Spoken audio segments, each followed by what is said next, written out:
I want to thank you guys for joining me for another episode of Corona Chronicles Live. I am so excited about my next guest.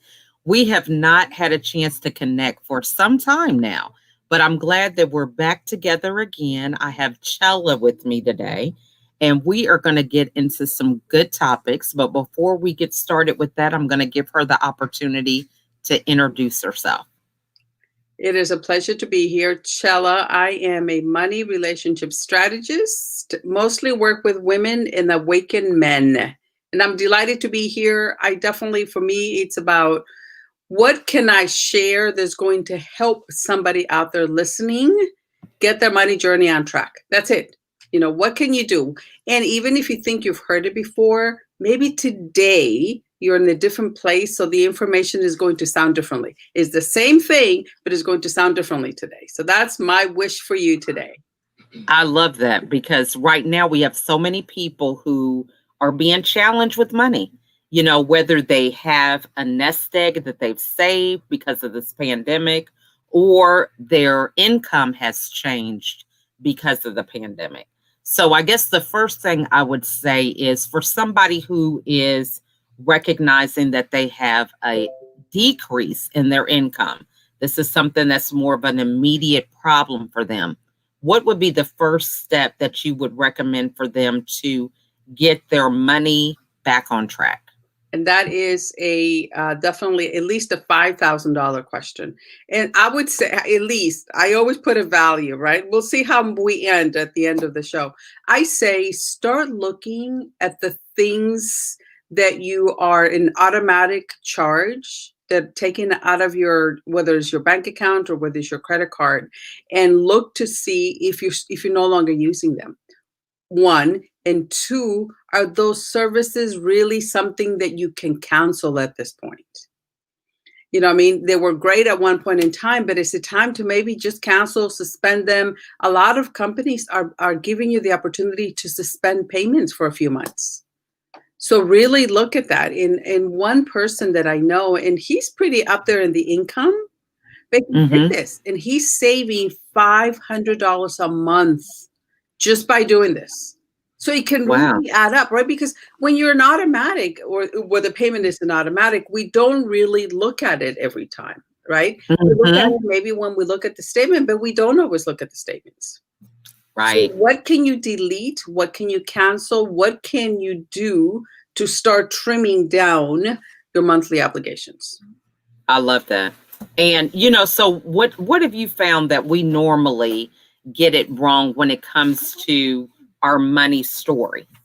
So now we've got situations where people are kind of forced into their money, trying to get it right. But what are we doing just in general that is, you see, that's kind of problematic? It's huge. And this is one, and if you're standing up, maybe you need to sit down. If you're driving, you may want to pull, because it may sound simple, but it's a game changer. And that is, we sometimes purchase things to impress others, right? Sometimes we get stuff because we felt that maybe, and we didn't have a good childhood, right? There's something in us that wants to make up for something that we believe we were missing out on, right? And that is the bigger house and the fancy cars and the jewelries and the watches and, the $300, $500 shoes, right? We sometimes spend money not really knowing why we're spending. So when you're able to tie down, why are you spending? And is it serving you? Because if it's not serving you, it's time to let it go. And I'm going to give you, I'm not going to leave you hanging. If you believe that there's a money conversation that you listened to as a child, whatever it may be, we don't judge it, we don't analyze it, whatever it was, we can't afford it, we don't have enough, money does not grow on trees. I say write a letter to it. Write a letter to that event or that scene. Game changer. I'm a huge letter writer. And then write a letter to money, inviting money back into your life. Right? Treat money like you would treat a dear friend. Talk to money like you would talk to a loved one. Someone that you want around. And you can even say, money, I've missed you. Come back into my life. I know I did a workshop and one lady did this. And before she finished writing her letter, she had a client sign up for one of her programs, right? It's not, Oh. and this is quite normal. It's not, Mhm. but once you let go of that, then you think of it as you have a full plate and you have all Mhm. the stuff in there. The letter helps you to let go of the stuff on your plate that no longer serves you, whatever emotional baggage. And Mhm. you open up space to see things in a different way. You open up space, you leave room on the plate for new experiences. Mhm. That's where the magic begins to happen. I love that. And I think also there's that element of, no longer running from the truth. I know when I suffered from my depression, part of it was I just didn't acknowledge what I was doing to myself. So it's whether it's said or whether it's written, it's like, as long as it's in our head and we haven't really said it or committed to it, nobody really has to know. But the minute that you're like, okay, I have a problem, or I'm looking at money this way, then it becomes something real and you really can tackle it in some way or some strategy to help you move in a different direction. Exactly, right? Awareness. We Mhm. no longer have, and we think it's going to be scary. We don't want to know the numbers because we just don't want to deal with it. We rather put Mhm. our head in the sand. Same thing Mhm. with depression, right? It's that Mhm. running. But you cannot, Mhm. let's face it, we cannot run from ourselves, So right? true. I was listening to I went to an event and the gentleman said, if you're having a problem, have you noticed that at every problem you're having, you're always there? Have you So, noticed the common denominator, right? And right, just becoming aware, right? right. Acknowledging it, becoming Mhm. aware, and then we go into a lot of, feeling bad, feeling guilty. Let it go. This is So it. true. This is our So time to let it go. And if nothing we have learned in 2020 is we have the opportunity to do that. We can put true. our head in the sand or we can show up Mhm. and choose to do something different. That's it. I It's love a that. choice. It's a choice. Yeah. Well, and I think it's also the whole thing that if you are putting your head in the sand, you're never going to change the situation because you're not going to take action. You're really like, life is standing still for you because you're not able to move forward in any manner at all because you're just in some form of denial and not really interacting with life as it is. Absolutely, right? And we can Mhm. talk about depression, we can talk about money, we can talk about food. To me, they all have the same energy behind them. And if like some Mm. people may depression and like, well, that doesn't apply to me. Well, yeah, but what about money or food, right? Because they all, Mm. to me, they're like triplets. They all Mm. because they all have, once we become aware, then we're in the position to do something differently or choosing to do something differently with it. I love that. So, and that'd be interesting to kind of realize, because when you see someone who may not have the discipline for money, how does that show up in all three of those areas? So that'd be kind of interesting to take a look at. Yeah, So, there's definitely one. I mean, because they're like I said, they're all part of it.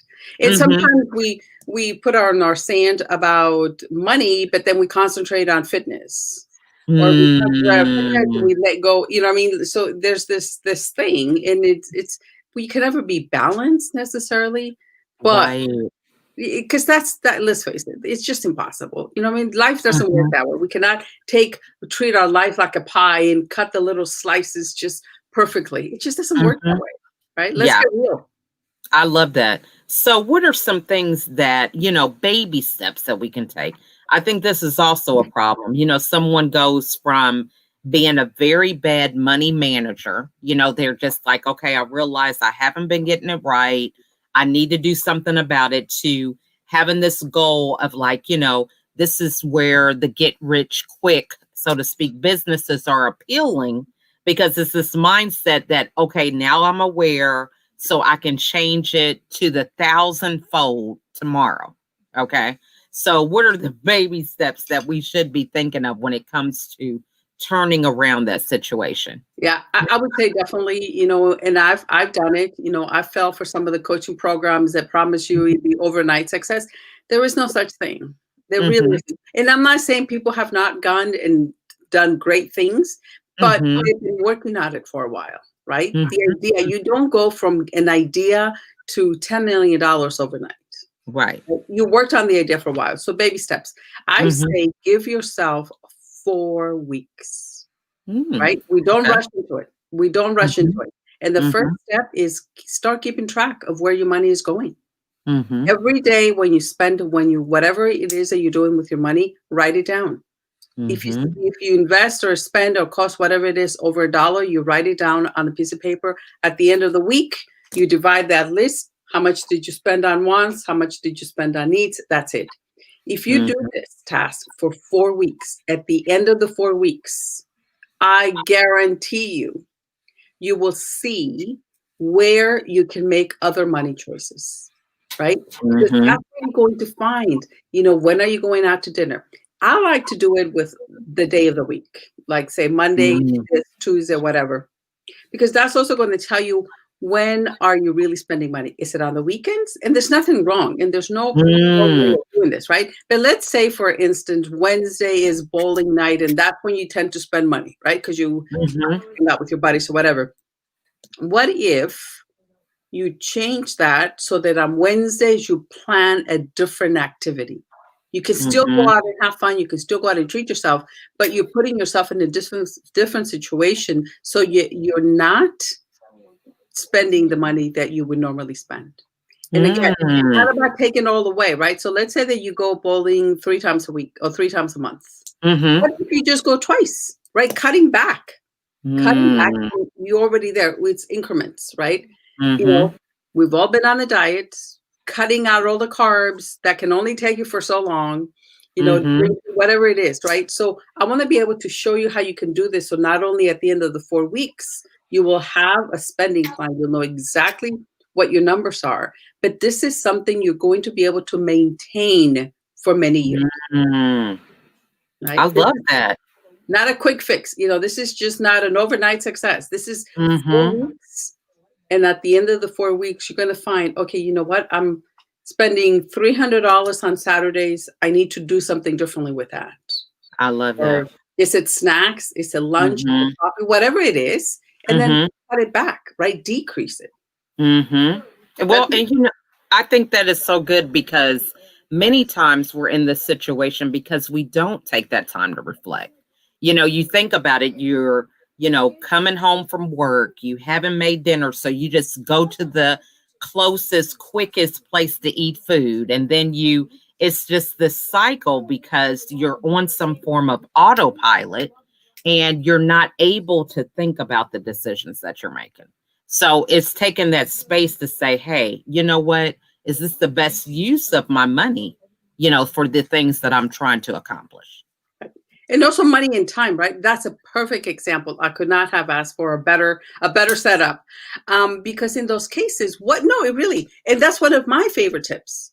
In that case, what if you begin to plan your meals on the weekend or on the Monday? It doesn't matter. I like on the weekends because I've been doing this since my kids were young, right? So on the weekend, they went to school 5 days a week, so there was not as much time. So on the weekends, what if you begin to plan the menu for the week?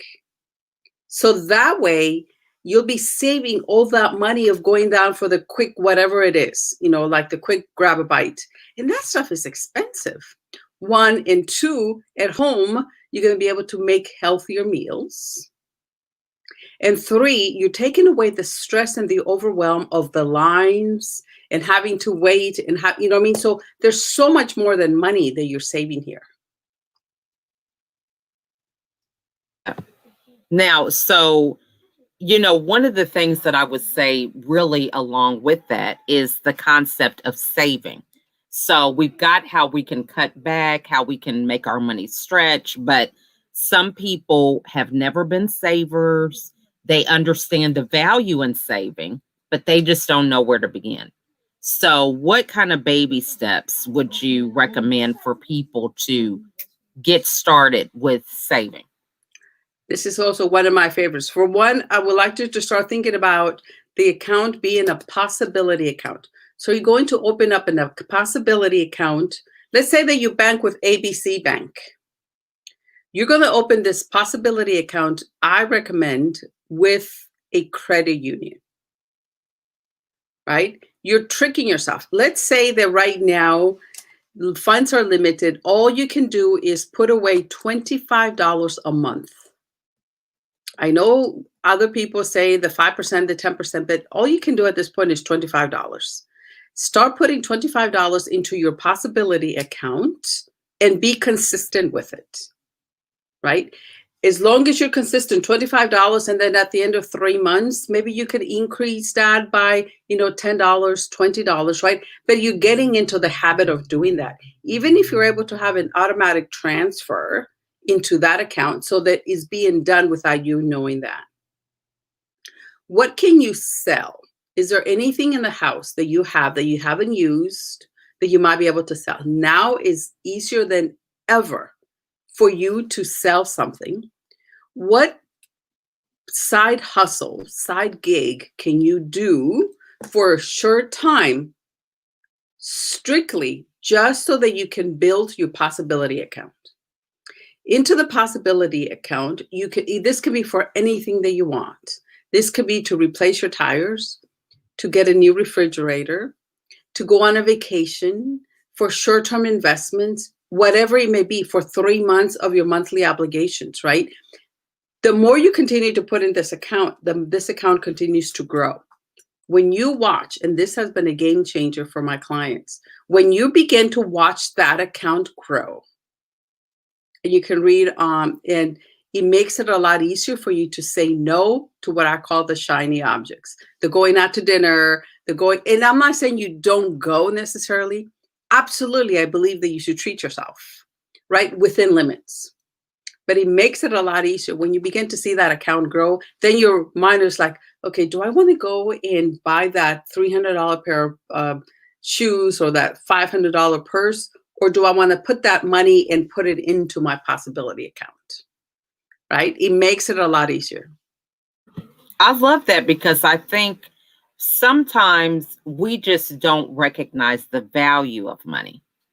And by that I mean it's like, you don't recognize when you're charging something the value of work that it's going to take to pay that charge off, or the concept of, okay, I'm going to spend this money here, which means this is going to affect this bill or this type of lifestyle decision, because we're so busy being on a credit system that, it's not until we begin to see the cash and recognize that it's just sitting there accruing interest or whatever the case is, because we never let things build. If that's the case for somebody who is not saving, they never really see the value of how long it took them to earn that. So if you're doing $25 and after 3 months, you've got X amount of dollars. Well, to see that it took you that long to accrue that money, you're not going to be out here buying, this purse for $500.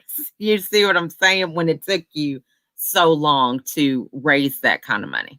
Absolutely. And the reason I suggest you have it in a different institution, it could be a different bank, it doesn't matter, is because when you go into your bank or when you go to the ATM, however you go online, it's so easy. If the accounts are in the same institution, it's very easy for you to transfer. Oh, I need to go buy this. I'm just going to transfer the funds. So in a sense, you're tricking yourself into doing this, right? Because you don't want to see the money there, because you don't want to be that quick transfer. Exactly. And, you've got to build that muscle of discipline. This is another thing. We think because we know what we should do, that we're disciplined in doing it, when really, if we were, we wouldn't be in the situation we're in. Correct. Absolutely. Mm-hmm. Love that. So what is the best way for the audience to get a hold of you? My website, chelladiaz.com. I do have a business page, Chella, on the Facebook, and I'm going to be coming in and doing lots and lots of videos. Well, I wouldn't say lots and lots of videos, lots and lots of content, definitely videos about once a week. So my website or on Facebook, Chella. Awesome. And then in closing, what holiday tip would you give everybody as we approach the holidays, or a challenge that we can start for the new year, maybe. Oh, this is my favorite. So I would Okay. say for the holidays, gift give the gift of time. Mm. Even, because it's very quick for us to go shop, the gift cards, the Amazon, whatever it is. But what if Mhm. you give the gift of time? And somebody, if you have a friend that's a mom, what if you offer to babysit the kids for 2 hours, 3 hours? Give her Love that that. peace of mind, right? Mhm. And maybe you can offer to water somebody's plant when they're away, walk Mhm. somebody's dog, right? Mhm. What can you do that one is going to help the other person? They're going to appreciate you. Don't even get me Mhm. started on the baking because we'll cover that on a whole different show. The gift, right? Babysit. Yeah. You can babysit, you can dog sit, you can water somebody's plant, you can offer to take them to the airport. And what I'm sharing with you is what I do. And that Mm. the person appreciates it more, but also look at the money you are saving by So doing true. that, Yeah. So right? true. Yeah. And it's back to, really full circle about relationship marketing to some extent, because it's important to have those deeper relationships, to walk someone's dog, to have that intimacy of watering their flowers or taking care of their children. Those are some of the things that go, unnoticed, and we take for granted our relationships. So to be able to build those and have that personal touch, that means a lot, Yeah, especially now in lieu of what we just experienced with the global absolutely. This pandemic. is the time. You can make out Mm-hmm. little coupons. You can put them in a nice little card. You can put some glitter Mm-hmm. in there, and they, just say, "Do it, offer it." Now, I will Mm-hmm. give you. I have done that. I'm Mm-hmm. going to start putting an expiration date on some of this stuff. Yeah. Right? Yeah. Because I was recently did volunteer to do something, and 2 years later they came back to me, and the timing was awful. So put an expiration date. Just learn from my experience. Put an expiration date. You can maybe give them a 12 months, 6 months, whatever it is, right? Right. So that you're Right. top of mind. So that would be my only thing. It was I love that. That's good. Good tip. Well, thank you so much, Shella, for being here today. And I want to thank you guys for watching. And I encourage you to reach out to Shella. She knows what she's talking about. This is really a conversation that it's not going to get any better the more you try to bury your head in the sand. As we approach a new year, this is the perfect time to kind of transition and have a new mindset about money so that money can flow to you. So thanks again, Chella, for your words of insight. And we want to thank you all for watching, and we'll see you all on the next episode. Bye, bye everybody. bye.